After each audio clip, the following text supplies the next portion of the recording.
देखिए, जो मानवीय मदद यहां पर पहुंचाई जा रही है अलग अलग देशों की तरफ से, हम आपको बताते हैं कि आखिर भारत की तरफ से क्या मदद पहुंचाई जा रही है। फिलिस्तीनियों को मानवीय मदद पहुंचाई जा रही है। जो राहत की सामग्री है, जैसे कि दवाइयां हुई, राहत सामग्री लेकर विमान सुबह सुबह रवाना हो चुका है। मिस्र के एल अरिश एयरपोर्ट के लिए रवाना हुआ है और साथ ही मिस्र के रास्ते ही जो फिलिस्तीन है वहां तक ये मदद पहुंचाई जा रही है। लगभग 6.5 टन चिकित्सा सहायता पहुंचाई जा रही है। जीवन रक्षक दवाएं, सर्जिकल सामान, ये तमाम वो चीजें हैं जो कि फिलिस्तीन तक पहुंचाई जा रही है और भारत की तरफ से विमान रवाना हो चुका है। एक बड़ी खबर आपको बता दें, इस बीच इजरायल और हमास युद्ध को लेकर कई देशों में इस वक्त विरोध प्रदर्शन भी देखने को मिल रहा है। बात करें हम तेल अवीव की, स्पेन की, ब्रिटेन, पाकिस्तान और अमेरिका, यहां पर भी विरोध की लहर देखने को मिल रही है। युद्ध को रोकने की कहीं अपील की जा रही है तो कहीं इजरायल के ऑपरेशन का विरोध हो रहा है। लोग सड़कों पर रैलियां निकाल रहे हैं और नारेबाजी भी की जा रही है। ये 3 तस्वीरें आपके सामने, Washington DC America, Karachi Pakistan और लंदन ब्रिटेन की ये तस्वीरें, जहां पर फिलिस्तीन का समर्थन कर रहे हैं लोग। इजराइल के खिलाफ मार्च किया जा रहा है और ऑपरेशन रोकने की लगातार अपील भी की जा रही है।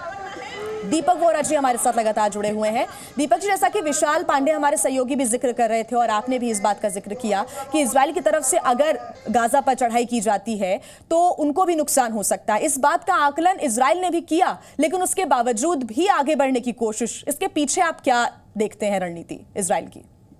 एक जो आपने डेमोन्स्ट्रेशंस की इमेजेस हमें दिखाई हैं, वो सब कह रहे हैं पैलेस्टाइन को आजाद करो, हम पैलेस्टाइन के साथ हैं। मैंने कोई डेमोन्स्ट्रेशन नहीं देखा, हो सकता है पाकिस्तान में होगा, वो तो आतंकी देश है, जहां वो कहते हैं हमास, आप हमारे भाई हो, हमारे दामाद हो, हमारे चाचा हो, जो कर रहे हैं और औरतों को उठा लो और शवों के साथ बलात्कार करो, ये मैंने कहीं नहीं देखा है। तो पैलेस्टाइन के साथ जो समर्थन दे रहे हैं वो तो हम भी करते हैं कि 2 स्टेट पॉलिसी होनी चाहिए, एक तरफ इजराइल, एक, दोनों का अधिकार है जीने का, नहीं तो यहूदी कहां जाएंगे। तो पैलेस्टाइन के लोगों के पास तो पूरे अरब देश हैं इर्द गिर्द और कोई भी उनको चाहता नहीं है। जॉर्डन 1970 में, आपको याद है मैम, ब्लैक सितंबर उसको कह देते, जब पैलेस्टाइन के शहंशाह उस समय किंग हुसैन थे, पैलेस्टीनियन रेफ्यूजी शरणार्थी जो जॉर्डन में बसे हुए थे, उन्होंने कहा कि शहंशाह दबा हो जाए यहाँ से, अभी हमारा देश है। तो फिर उसने अपनी फौज को कहा और वो ब्रिगेडियर साहब थे जियाउल हक, पाकिस्तान के जो बाद में राष्ट्रपति बने, मिल के 5-10 हजार पैलेस्टीनियंस को उन्होंने ठोका और बाकियों को बाहर निकाल दिया। तो कोई नहीं इन्हें पसंद करता। इजिप्ट के राष्ट्रपति ने साफ कह दिया कि साइनाई डेजर्ट में मैं इनको नहीं आने दूंगा क्योंकि फिर ये वापस नहीं जाएंगे वहां से। ये पूरी कहानी इस समय चल रही है। मेरा ये मानना है जो हमने रिलीफ सप्लाईज भेजी हैं बच्चों के लिए, ये इजिप्ट जा रही है क्योंकि डायरेक्टली तो हम गाजा के ऊपर पैराशूट के जरिए ये चीजें नहीं भेज पाएंगे, वहां कोई एयरपोर्ट भी नहीं है फंक्शनल इस समय। तो इजिप्ट के साथ ये बातचीत होती है, समझौता होता है। इजराइल के प्रतिनिधि भी होंगे, भाई देख लीजिए इसमें हथियार वगैरह नहीं है। वैसे तो पूरी दुनिया हम पे भरोसा करती है कि हमें ऐसी नौटंकी नहीं करते।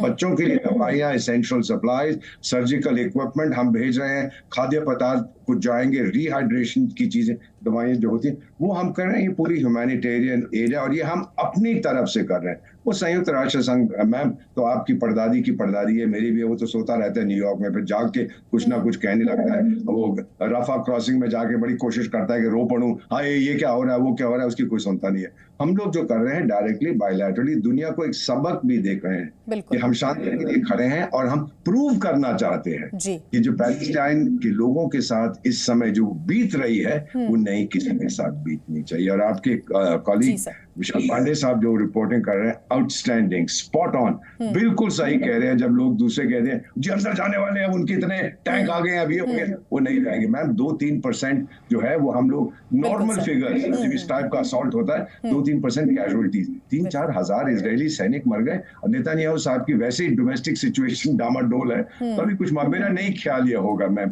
बट ह्यूमैनिटेरियन एड भारत ने कर दिया है। बोलो कम, भारत ने अपनी जो भूमिका है वो स्पष्ट शुरुआत से रखी और आज भी वो उसी पर कायम नजर आ रहा है। दीपक वोरा जी, बहुत शुक्रिया आपका हमारे साथ जुड़ने के लिए, बातचीत के लिए। विशाल, बहुत शुक्रिया आपका भी तमाम जानकारी के लिए, ग्राउंड जीरो से हम तक हर अपडेट पहुंचाने के लिए।